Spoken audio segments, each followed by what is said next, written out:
Hi friends, welcome to Jo's kitchen. நீங்கள் இன்னும் நம்ம ஜோஸ் கிச்சன் சேனலை சப்ஸ்கிரைப் பண்ணலையா? சட்டுன்னு சப்ஸ்கிரைப் பண்ணிவிட்டு லைக் பட்டனை தட்டி விட்டுட்டு வாங்க, வீடியோக்குள்ளார போகலாம். கிளைமேட் சேஞ்ச் ஆகிறப்ப அந்த கிளைமேட் சேஞ்சுக்கு ஏற்ற மாதிரி நம்மளோட பாடி சேஞ்ச் ஆகிறதுக்கு கொஞ்சம் டைம் எடுத்துக்கும். கிளைமேட் சேஞ்ச் ஆகிறப்ப நமது வீட்டில் இருப்பாங்கள்ல, அவங்களுக்கு சளி, காய்ச்சல் இது மாதிரியான பருவகால பிரச்சனைகள்லாம் ஏற்படும். இந்த பருவகால நோய் தொற்றுகளால் எல்லாரும் அதிகமாக பாதிக்கப்படுவாங்க. இதில் மிகவும் முக்கியமான பிரச்சனை என்னன்னு பார்த்தோன்னா சளி, இருமல், மார்பு சளி இதை சொல்லலாம். இந்த நெஞ்சு சளி பிரச்சனை நீண்ட காலமாக நீடிச்சுட்டே இருந்துச்சுன்னா அது நம்மளோட உடலோட ஆரோக்கியத்துக்கு கடுமையான தீங்கை விளைவிக்கும்.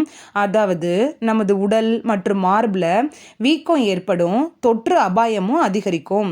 நம்மளோட நெஞ்சில் படிஞ்சிருக்குள்ள அந்த சளியை அகற்ற சில வீட்டு வைத்திய முறைகளை பயன்படுத்துறது நல்லது. நெஞ்சு சளியை ஓட ஓட விரட்டக்கூடிய 5 வீட்டு வைத்தியங்கள் பற்றி தான் இந்த வீடியோவில் நம்ம பார்க்க போகிறோம். வீடியோவை ஸ்கிப் பண்ணாமல் பாருங்கள் ஃப்ரெண்ட்ஸ். ஃபஸ்ட்டு பார்க்கக்கூடிய ஹோம் ரெமெடி என்னென்னா எலுமிச்சம்பழ சாறும் தேனும் கலந்த கலவை தான். எலுமிச்சம்பழ சாறு மற்றும் தேன் கலந்த கலவையை நம்ம குடிச்சிட்டே வரும்போது நம்ம நெஞ்சில் இருக்குள்ள அந்த சளியை அகற்றுவதில் முக்கிய பங்கு வகிக்குது. இந்த எலுமிச்சம்பழ சாறையும் தேனையும் குடிக்கிறதுனால நெஞ்சு சளியிலிருந்து நிவாரணம் கிடைக்கிறதோடு மட்டும் இல்லாமல் நெஞ்சு சளினால் ஏற்பட்டிருக்குள்ள அந்த மார்பு வீக்கத்தை குறைக்கவும் உதவுது. அது மட்டும் இல்லாமல் தொண்டைக்கும் ஒரு நல்ல நிவாரணம் தரக்கூடியதா இருக்குது. செகண்ட் பார்க்கக்கூடிய ஹோம் ரெமெடி என்னன்னா வெந்நீரில் உப்பு சேர்த்து வாய் கொப்பளிக்கிறது தான். இப்படி வெந்நீரை நல்லா கொதிக்க வச்சு அதில் கல் உப்பு சேர்த்துக்கோங்க. கல் உப்பு கரைஞ்சதுக்கப்புறம் வாய் பொறுக்கிற சூடு வந்ததுக்கப்புறம் வெந்நீரை நல்லா ஊற்றி தொண்டை வரைக்கும் கொண்டு போய் நல்லா கொப்பளிக்கிறப்ப தொண்டை புண், வீக்கம் மற்றும் சளி பிரச்சனையிலிருந்து நமக்கு நிவாரணம் கிடைக்கும். இது சளியை உருக வைக்கிறதோடு மட்டும் இல்லாமல் இருமலையும் குறைக்கும்.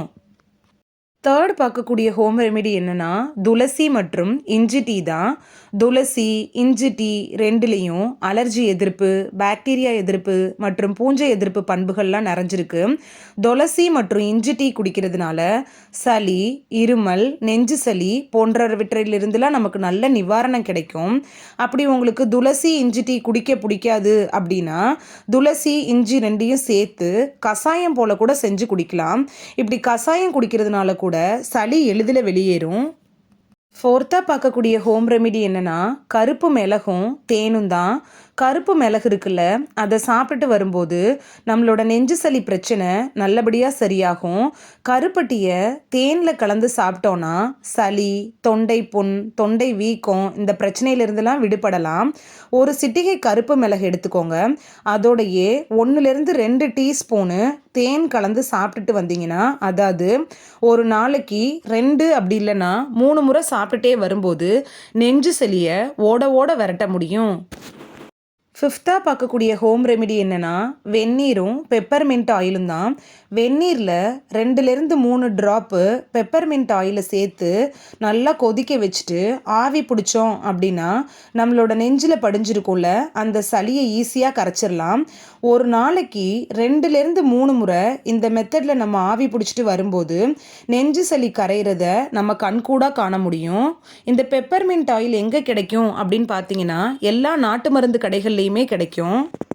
இந்த வீடியோவில் குளிர்காலத்தில் ஏற்படக்கூடிய நெஞ்சு சளியை எளிமையான 5 வீட்டு வைத்தியத்தை பயன்படுத்தி எப்படி ஓட ஓட விரட்ட முடியும் அப்படின்னு தான் பார்த்தோம். இந்த வீடியோ உங்களுக்கு பிடிச்சிருந்துச்சுன்னா லைக் பட்டனை தட்டி விடுங்க. சப்ஸ்கிரைப் பண்ணுற ஃப்ரெண்ட்ஸும் மறக்காமல் லைக் பட்டனை தட்டி விடுங்க. இந்த வீடியோ உங்கள் ஃப்ரெண்ட்ஸுக்கு பயன்படணும் அப்படின்னு நினச்சிங்கன்னா ஷேர் பண்ணி விடுங்க. நிறைய பேர் சப்ஸ்கிரைப் பண்ணாமல் பார்க்குறீங்க ஃப்ரெண்ட்ஸ். நீங்களும் சப்ஸ்கிரைப் பண்ணிவிட்டு பார்த்தா நமக்கு பவர் கிடைக்கும். நீங்கள் சப்ஸ்கிரைப் பண்ணிவிட்டு பார்க்குறது இது போன்ற வீடியோ தொடர்ந்து போடுறதுக்கு எங்களை மோட்டிவேட் செய்கிற விதமாக அமையும் ஃப்ரெண்ட்ஸ். சப்ஸ்கிரைப் பண்ணுறதோட மட்டும் இல்லாமல் பக்கத்தில் இருக்க பெல் ஐக்கானை கிளிக் பண்ணி ஆளுங்கிற ஆப்ஷனை கிளிக் பண்ணி வச்சிட்டிங்கன்னா நாங்கள் வீடியோ போட்ட உடனே நோட்டிஃபிகேஷன் உங்கள் செல்ஃபோனை வந்தடையும். தேங்க்யூ, பாய்.